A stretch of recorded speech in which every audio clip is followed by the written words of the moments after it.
চলো লজ্জা পাইছো কি লাগে? আমরা দুই বন্ধু আর তো কেউ নাই। চলো। তোর মুখে মা ডাক শুনতো আমার ঘৃণা হয়, লজ্জা হয়। আরে আমার তো লজ্জায় মাটিতে মিশা যেতে মন চাইতেছে। আরে আমি কার জন্য এত কষ্ট করছি?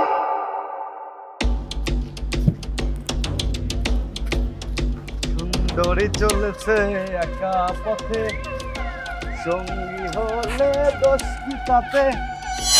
কি সুন্দরী, একা একা কই যাইতেছো? আমরা দুজন তো ফ্রি আছি, চলো একটু ঘুরে আসি। আপনারা কারা? এভাবে আমার পথ আটকেছেন কেন? সুন্দরী আম করেছিল নাই, আমরা হচ্ছে এলাকার বাবা।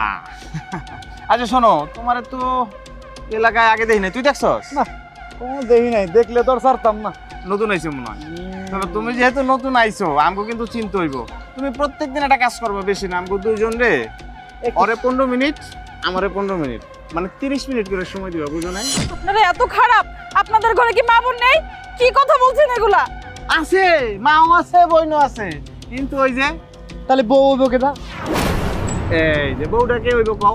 তুমি একটা কাজ করো, শোনো, চলো আমগো বাসা না খালি আছে, তুমি আমি আর ও তিনজন চলো যাই। মানে বন্ধু দুই স্বামী এক বন্ধু। দেখুন, আপনারা যদি আমার পথ থেকে না সরে যান, আমি কিন্তু লোকজন জড়ো করব। আরে কই শোনো না, মানে আমি যেটা বলি শোনো, চলো তিনজন। আরে শোনো, আরে বন্ধু ভয় পাইছে।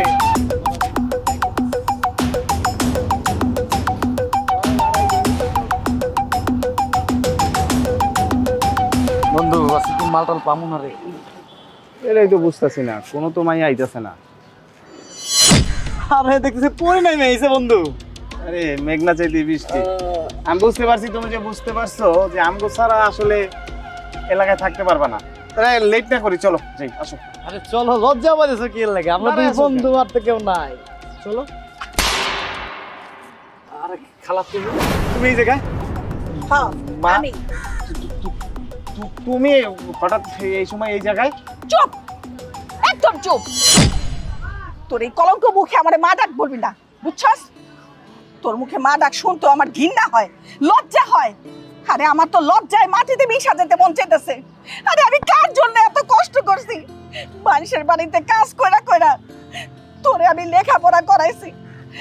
আমি নিজে একটা সিরা কাপড় পইরা তোরে আমি ভালো কাপড় পরাইছি, যাতে তুই সমাজে চলাফেরা করতে পারোস।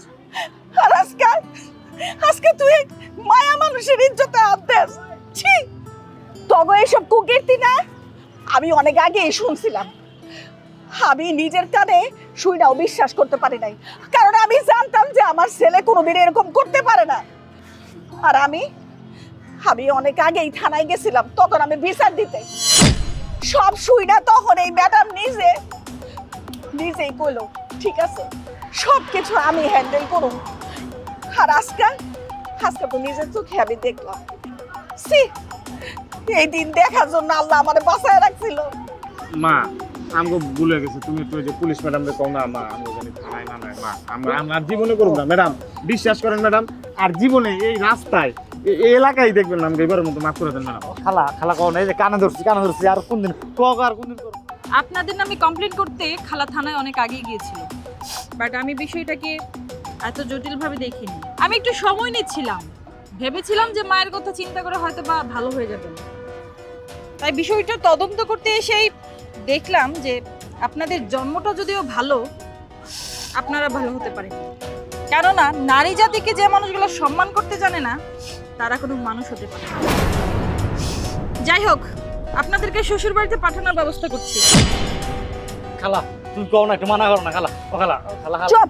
হ্যালো, কন্ট্রোল রুম, ডেকের পরে চলে আসুন, এক্ষুনি ফোর্স নিয়ে।